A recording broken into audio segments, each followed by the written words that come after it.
Elon മസ്കിന്റെ AI chat bot Grok US president Donald ട്രംപിനെ Washington ഡിസിയിലെ ഏറ്റവും കുപ്രസിദ്ധ കുറ്റവാളി എന്ന് വിശേഷിപ്പിച്ചിരിക്കുകയാണ്.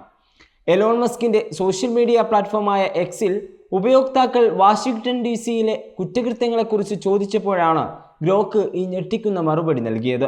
വാഷിംഗ്ടൺ ഡിസിയിലെ ഏറ്റവും കുപ്രസിദ്ധ കുറ്റവാളി ഡൊണാൾഡ് ട്രംപാണ് എന്നാണ് ഗ്രോക്ക് പറഞ്ഞത്. ട്രംപിനെ ന്യൂയോർക്കിൽ ബിസിനസ് രേഖകൾ വ്യാജമായി നിർമ്മിച്ചതിന് 34 കുറ്റകൃത്യങ്ങൾക്ക് ശിക്ഷിക്കപ്പെട്ടതായി ചൂണ്ടിക്കാട്ടിയാണ് ഈ പരാമർശം. ഈ 34 ഫെലോണി കുറ്റകൃത്യങ്ങൾ 2024 ന്യൂയോർക്ക് കോടതിയിൽ തെളിയിക്കപ്പെട്ടതാണ്. 2025 ജനുവരിയിൽ അൺകണ്ടീഷണൽ ഡിസ്ചാർജ് ശിക്ഷയായി നൽകി അപ്പീൽ നടക്കുന്നുണ്ട്. ഈ പ്രസ്താവന ഓൺലൈനിൽ വൻ ചർച്ചകൾക്ക് തിരികൊളുത്തി.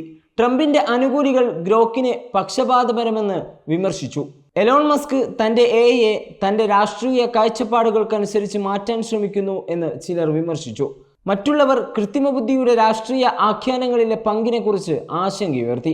ഗ്രോക്കിന്റെ ഈ മറുപടി കാരണം ഇത് താൽക്കാലികമായി സസ്പെൻഡ് ചെയ്യപ്പെട്ടു എന്നും റിപ്പോർട്ടുകളുണ്ട്. എങ്കിലും മസ്ക് അത് ഡംബറർ എന്ന് വിശേഷിപ്പിച്ചു. ഗ്രോക്കിനെ പോലുള്ള AIകൾ ട്രെയിനിങ് ഡാറ്റയിൽ നിന്ന് ബേസുകൾ ഉൾക്കൊള്ളാമെന്നാണ് വിദഗ്ധർ പറയുന്നത്.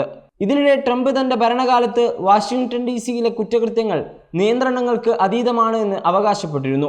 വീണ്ടും തിരഞ്ഞെടുക്കപ്പെട്ടാൽ നഗരത്തിലെ പോലീസിനെ ഫെഡറലൈസ് ചെയ്യാനും നാഷണൽ ഗാർഡ് വിന്യസിക്കാനുമുള്ള പദ്ധതികൾ അദ്ദേഹം പ്രഖ്യാപിച്ചു. എന്നാൽ 2025 ഡാറ്റ പ്രകാരം ഡിസിയിലെ ക്രൈം റേറ്റ് 26% കുറഞ്ഞിട്ടുണ്ട് എന്നാണ് പോലീസ് റിപ്പോർട്ടുകൾ വ്യക്തമാക്കുന്നത്. മറ്റൊരു പ്രധാന വിഷയം, റഷ്യയിൽ നിന്ന് എണ്ണ വാങ്ങുന്നതിന് ഇന്ത്യക്കുമേൽ ചുമത്തിയ തീരുവ മോസ്കോയുടെ സമ്പദ് വ്യവസ്ഥക്ക് വലിയ പ്രഹരമേൽപ്പിച്ചതായി ട്രംപ് അവകാശപ്പെട്ടു. അലാസ്കയിൽ റഷ്യൻ പ്രസിഡന്റ് വ്ളാഡിമിർ പുടിനുമായുള്ള കൂടിക്കാഴ്ചയ്ക്ക് മുന്നോടിയായുള്ള പ്രസ്താവനയിൽ ട്രംപ് ഇന്ത്യയെ റഷ്യയുടെ ഏറ്റവും വലിയ അല്ലെങ്കിൽ രണ്ടാമത്തെ വലിയ എണ്ണ വാങ്ങുന്നവരിൽ ഒന്നായി വിശേഷിപ്പിച്ചു. റഷ്യയിൽ നിന്ന് എണ്ണ വാങ്ങിയാൽ 50% തീരുവ ചുമത്തുമെന്ന് US പ്രസിഡന്റ് അവരുടെ ഏറ്റവും വലിയ അല്ലെങ്കിൽ രണ്ടാമത്തെ വലിയ എണ്ണ വാങ്ങുന്നവരോട് പറയുമ്പോൾ അത് ഫലപ്രദമല്ല. അത് വലിയ തിരിച്ചടിയായിരുന്നു. ട്രംപ് ഇന്ത്യയെ ഉദ്ദേശിച്ച് പറയുന്നത് ഇങ്ങനെയാണ്. കഴിഞ്ഞ ആഴ്ച റഷ്യ എണ്ണ വാങ്ങലിനെ ചൂണ്ടിക്കാട്ടി ട്രംപ് ഇന്ത്യയുടെ താരിഫ് 50% ഇരട്ടിയാക്കി. ജൂലൈ 30-ന് 25% ലെവി പ്രഖ്യാപിച്ചുകൊണ്ട് തുടങ്ങിയ താരിഫ് ഓഗസ്റ്റ് 7-ന് അധിക 25% ലെവി പ്രഖ്യാപിച്ചാണ് പൂർത്തിയാക്കിയത്. ഈ തീരുമാനം ഇന്ത്യയുടെ സമ്പദ് വ്യവസ്ഥയെ ബാധിക്കുമെന്നാണ് വിദഗ്ധർ പറയുന്നത്. ഇന്ത്യ റഷ്യൻ എണ്ണ വാങ്ങി റിഫൈൻ ചെയ്ത് യൂറോപ്പിലേക്ക് കയറ്റുമതി ചെയ്യുന്നുണ്ട്. എന്നാൽ ചൈനയ്ക്ക് 30% മാത്രമാണ് താരിഫ്, അതും 7 എക്സ്റ്റൻഷനുകളോടെ. ഇന്ത്യയുടെ രൂപ 87.89 ഇടിഞ്ഞു. RBI $5 ബില്യൺ വിറ്റുമാർക്കറ്റ് സ്ഥിരപ്പെടുത്തി.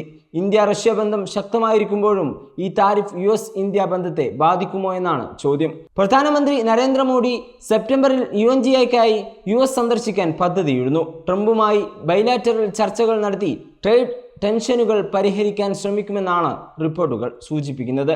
മുൻ പെന്റഗൺ ഉദ്യോഗസ്ഥൻ മൈക്കൽ റൂബിൻ ഇന്ത്യയെ പിന്തുണച്ചു. ഇന്ത്യയുടെ തീരുമാനങ്ങൾ സ്വന്തം താൽപ്പര്യങ്ങൾക്കനുസരിച്ചാണ് എന്നും അദ്ദേഹം പറഞ്ഞു. Way2Nikah.com, the exclusive Muslim matrimonial site.